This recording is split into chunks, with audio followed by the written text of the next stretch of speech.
Hi everyone, welcome to SteveO TV with me, Rich Gibbons. And me, Stephen Old. And today, as usual, I've got a question for you, SteveO. So, it seems like a simple question.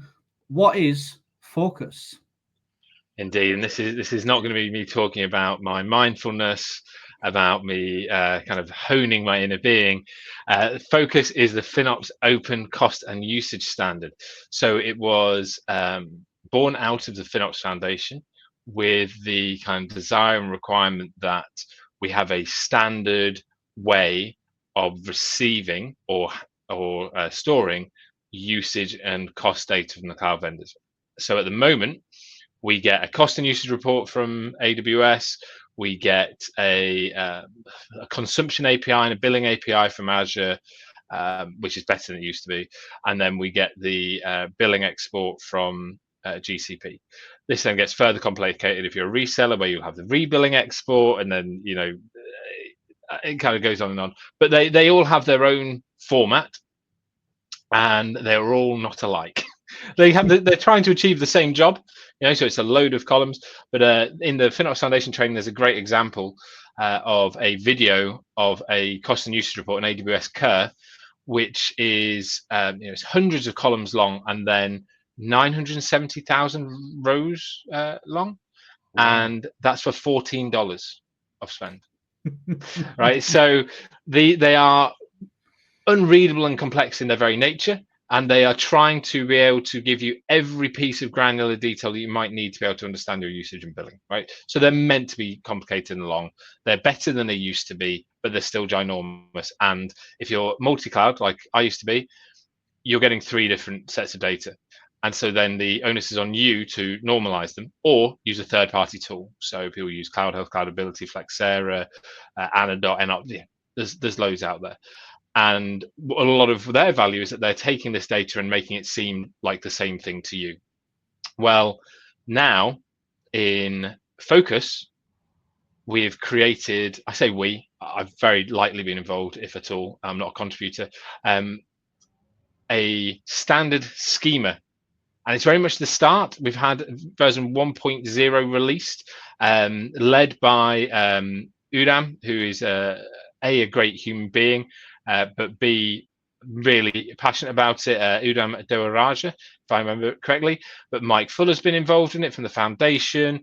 Then there's been people like Mike Flanagan from Microsoft, people from the AWS team, people from the Google team. So all of the cloud vendors have actually come and joined this now. Oracle as well. I shouldn't forget that. I think even some SaaS vendors are now starting to look at using it, about whether they can use it as the basis of their billing data. And it's 43 columns. So it might still seem quite large, but that's tiny, right? That's absolutely tiny. So on its own, it's not going to be able to deliver every piece of data you need. So then when the vendors release their versions of it, so AWS, Microsoft, and Google all have released their versions of it now, they will add some of their own columns. But at least you've got 43 that are standard, and then you've got contextual columns that are cloud specific or vendor specific. And so in that regard, so I'll read through a few examples. I've got them open here, but build cost, account ID, account name, currency, period end, start date, all of the effective cost, contract unit price, contract cost, all these things, you can see how they could fit in a SaaS world as well, right? They are very normal, standard kind of terms. There's 43 of those, and they're out, and then there's a bunch of attributes, things like the code format, the date and time format, all this kind of stuff. It's very, I found it, and I think I've said this before, data is not my strength. I found it pretty easy to understand.